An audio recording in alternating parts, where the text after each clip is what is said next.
Hello guys, this is Reese from Bomberito St. Peter's Volkswagen in St. Louis. Today I'm bringing you a 2025 Volkswagen ID.Buzz Pro S Plus rear wheel drive. This particular one is Mahi green with candy white upper. It features keyless entry on 4 doors with 2 power sliding doors, a power lift gate on the rear, LED light bar and LED lights on the front, and an illuminated front logo, 360 camera, head-up display, black power folding mirrors, integrated turn signals on the mirrors, black hubcap centers as well. That retro styling, of course, that the ID.Buzz is going to be known for. It says ID.Buzz with a large logo at the back. There's an LED light bar across the back here. The logo does not illuminate. That is a power folding or a power lift gate with easy open hatch, easy close as well. This is the most popular color version for our dealership. Let's take a look at the inside. As we open this guy up here, we've got this tangerine cream color on the interior here with one touch up, one touch down on the windows. It's a 2-button setup here, similar to what's in the ID.4. And then you do have power locks, power windows, and power folding mirrors, I should say, heated mirrors and child locks up here. You do have a little bit of storage right here. It has this hex pattern, kind of this diamond pattern. You'll see this theme throughout the car. It's on the footsteps here. It's also in the door panels. You have bottle storage down here in the back. You do also have 2-seat memory here. So you have power lumbar, forward, back, and up and down as well right here. Massage seat and that 2-seat memory. There's that little step right there. You do also have a light gray or white colored steering wheel here. It's a leatherette wrapped steering wheel. The instrument cluster is also going to have that light gray or white color to it as well. This is called Dune, actually. There's a knee extender here. There's a handle underneath to squeeze up and pull out on that guy to extend the knee here. You have that tangerine color for piping right here on the side. 2 captain's chair armrests, one for each side of the seat, of course, for driver and passenger. That etched in or that stitched in ID nameplate right there on the back of the seat. The hex pattern stenciled in the seat as well.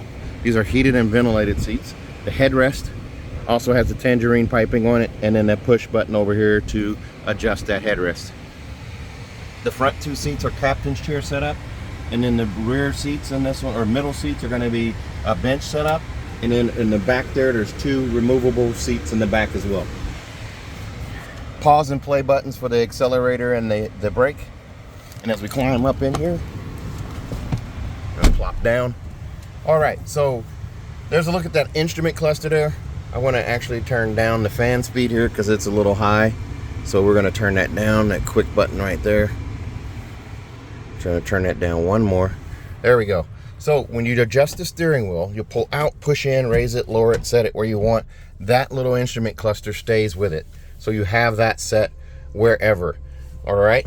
Also, automatic headlights over here. So you have I turned them on so you could actually see the headlights out front, but now they're on auto. There's your puddle lights there, your rear defrost there, and max defrost right there. The vent setups are linear. They go across to the other side over here on the 2 outboard ones, down below the infotainment screen on the middle one here. This is a 12-inch screen right here. Of course, the home button takes you back to the split screen here. Long, deep dash here. So the dash goes way out there where you can't touch it. And there's a head-up display up there. You can see it flashing on the screen right there. It shows dynamic road sign display and your speed.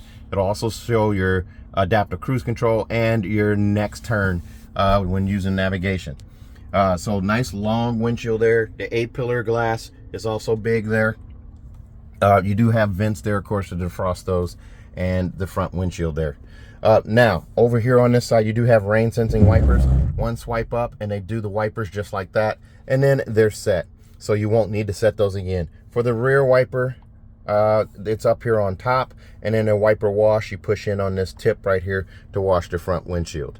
Over here on this side, the shifter, just like it is in ID.4, you twist towards the front to put it in drive. You twist towards the front again for regenerative brake mode, and you twist backwards for reverse. When you do reverse, you get the 360 camera over here, and you get the pop-up camera here. When I switch it to drive, it switches to the front camera here. So you do have trajectory steering left and right for both rear and front view there. And if I twist it back, there it is. The yellow line moves accordingly. The red line signifies where your bumper is or where your rear hatch is, or when you're using the front one where the nose is. And then also the green line signifies straight back. To put it in park, I just push the button on the tip and it goes into park. The camera disappears there. Now, also here I have my charge speed, or my charge percent, and my range. I do have navigation over here, so something I can do here too. I can bring up the map full screen navigation map, and I can pinch and squeeze out, and it shows me my range, how far I can get on my current state of charge. I can make it to Peoria, Illinois, Effingham, Evansville, Indiana, Cape Girardeau, things of that nature. So you can actually zoom out to see where your charge range is going to get you. So that's actually pretty cool too. And it'll also show you charge places along the route. So I'm going to go back here. Pretty cool. I do have the home button here that takes me back to the screen. 2 pages of screens here. So I do have the vehicle status screen, my tire set screen, and then also my service position screen. So you can customize that however you choose. Now you do also have a phone charger right here on the left side. You just push it down in here. It's a slot. You push it down in there. 2 USB-Cs that are backlit, so I can see them at night right there to plug into as well. Over here on the door panel, there's the power hatch. And then over on this side, there is a USB-C in the door panel there. More of that little storage shelf in there, and then bottle and cup storage in the door panel. More storage up here. I do also have my cup holders right here. You just push down right there, and I have them there. And then you just lift up to close that right there. You do also have down here underneath the infotainment screen is a clip for like business cards or things of that nature. You do also have the glove box, of course, right here where your manuals will fit in here.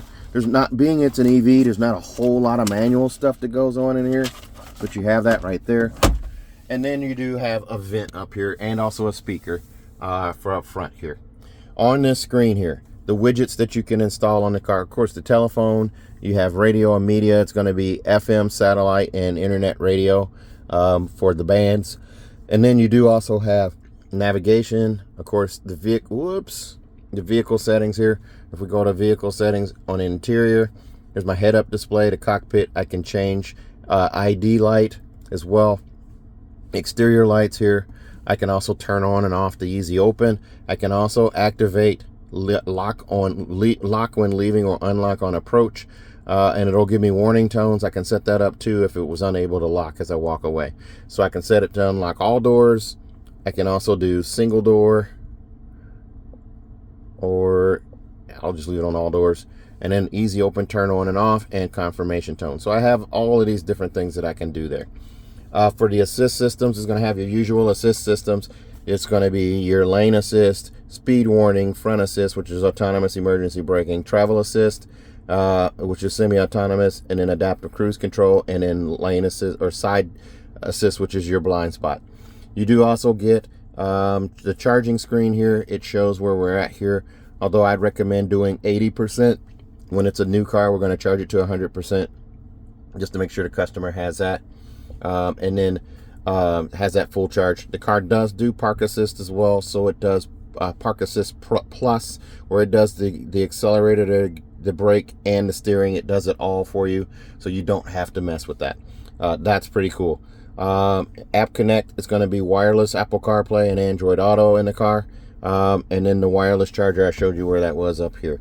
You do also have drive modes here, so you do have, if you check out the drive modes here, you have Eco, which is going to be, when you see an eye, it's just information, and then when you see a sprocket, it means you can actually customize it. So you can actually change driving dynamics, steering, drivetrain, adaptive cruise control, light assist, and also climate control there. So pretty cool. Heated and ventilated seats on both driver and passenger side. You have that, and it starts on high, then medium, then low, and then off, of course. And then you do also have the quick button for your climate control here that brings up the quick access stuff, or I can hit the climb up button here and bring up the full screen. It does have air care, which is my air filtration system, where it scrubs the air and circulates it through the cabin before it scrubs the air before it circulates it through the cabin, is what I'm trying to say. Down here you have vents below you, and then you also have door buttons here. Here's the shut off button for the excuse me, the sliding doors. It deactivates them, and I can actually hit the buttons here and open the doors from inside. Here's a look at the doors opening there. Have it on both sides here, and then I can actually close them as well. And they do have the alarm that they're closing. Very nice. Now I do also have windows controls for the back, the sliding windows and the sliding doors. So if I hit the rear button here, I can actually hit the button here, and that's going to open the sliding doors on both sides. Very nice. So if I close those, there they are closing on either side. Very nice. Here's a look at the seats here. Let's hop out and take a look at the middle seats. Oh, one other thing here. Here's a look at the key fob. The side doors, buttons are all right here. And then you also have unlock, the hatch, and then the panic alarm and lock. This little center console here is removable, but being that this car has the bench seat, you're not going to be able to put it back there with the seats. It stays up here in this case. You do have a pocket on the front for storage and one on the back